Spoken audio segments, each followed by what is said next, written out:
Hey everyone, and welcome back to the channel. Today we are going to be talking about Book 9 in Ian Fleming's original James Bond run, and that is Thunderball. So let's talk about what this book is about. And we have the criminal organization Spectre capturing two nuclear bombs from Western countries that they are going to use to blackmail those countries into giving ransoms. And we have James going on a little spa adventure, seeing some markings he shouldn't have seen on somebody's wrist, and that is how he gets brought into this and, is kind of the key to figuring out some of the things going on. This Bond book felt somewhat different than the previous 8 I have written. It really seems that maybe book 8, For Your Eyes Only, was really kind of a dividing point for the series. We see the SMERSH Russian agency that has kind of been the overarching villain of the earlier novels kind of get dismantled here, and I think that kind of has to do with some real life stuff that was happening at the time. It seemed like even though some things with the Cold War slowed down and then picked back up in this time period, it looked like those tensions had eased, and that kind of led us to the creation of this new organization. And I think that's probably a positive. I think that's kind of going to be a through line for the rest of the books up to book 14.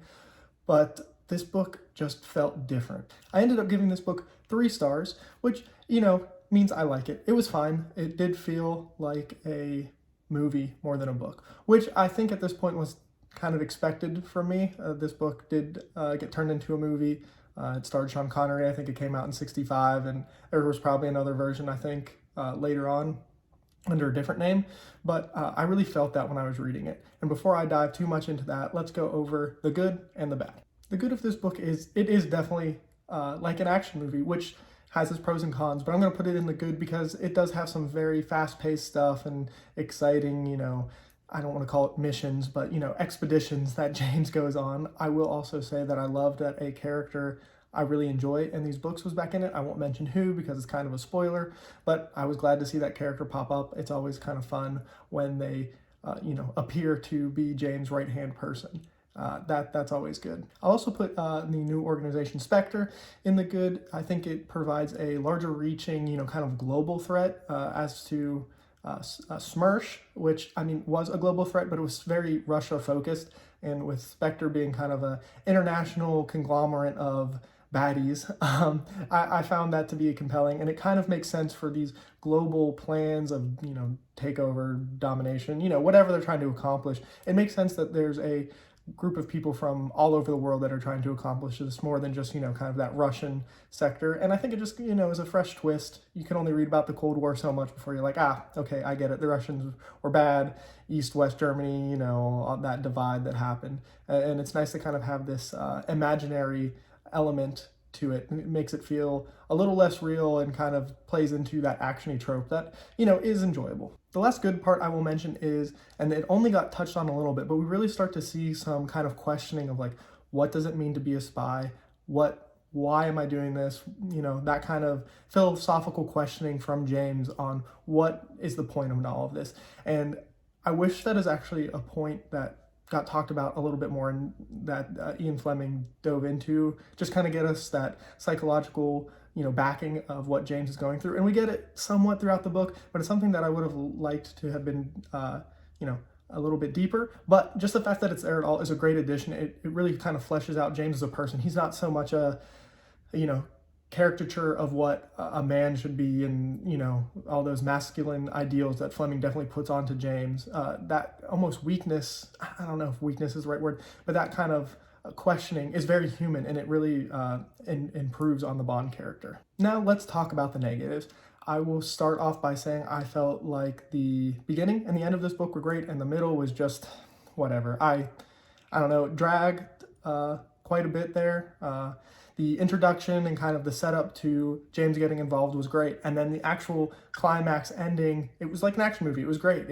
It was, but man, that middle section where he is just out and about and kind of exploring, I don't know, it dragged, and it even dragged with that character I mentioned earlier showing up, who I always love showing up, but it was just one of those things where the middle of the book, and that's kind of why it ended up being a 3-star. If it had kept the same pace that the start and the end of the book had, this would have easily been a 4-star. It would have been, higher up on my list, but that middle point, I don't know. The middle part highlighted everything that is wrong with James Bond. I couldn't mention James Bond without mentioning, the problematic material that's in it. This book, very, very rough in regards to women. There is, in that middle section I just was talking about, that really dragged this book down for me, there is way too much time spent talking about women driving. And I'm sure you can already imagine where this is going and how it was portrayed in a book written in this time period. But, James is going on and on about how bad it is when one woman is driving, and then let alone if there's two women driving, and then let alone if there's two women in the same car together while one of them is driving. And that is what I'm talking about when this book felt like it highlighted the worst of James Bond, instead of getting to the things that I like, whether it be the card games, the gambling, all that. That is the fun part of that I like about James Bond. But this book, it just really felt like for a while there, it was every race, every minority, every woman. There was comments after comments about it, and I don't want to say that hasn't been in all the other books, because it definitely has been. And I understand that these are books from a very particular time period, and these things are going to be prevalent. That doesn't make them okay today. But this one, I don't know, maybe it's just how blatant it was. Maybe it was just how long it went on. But it really brought the book down for me, and it's a huge negative. And if you're interested in reading this book, it's something you need to be aware of going in. If you're expecting there not to be problematic, material and thoughts in this book, you're mistaken, unfortunately, and it is a shame. I've mentioned this before. I think it was in my monthly wrap-up that the publisher is supposed to be publishing a new run of these books that has adjusted some words and phrasing. I don't know how much. I'll see if I can find the article again and maybe link it. And if I can't, I'm sure Google will be able to help you. But I don't know. There's a whole question of censorship and, should we be editing these books? And, that's a whole different kind of conversation. But in this book, it is a huge negative for me. It really did bother me more in this one than the 8 books I've read in the past. And I'm curious on if this is going to be a trend going forward, or if this book, because it was originally supposed to be a movie script in the 60s, those elements got put in more. But we'll see. I will continue reading. I have the next couple of books, or actually I have all of them to book 14, I think. And so I'll continue. I might end up, this almost makes me want to take a break, but we'll see. And just some, final thoughts, kind of scatterbrained thoughts. This is an action, this feels like an action movie in a book, that has its pros and cons. I wish we would have gotten more of the Bond inner, this dissection of himself. And, overall, it was fine.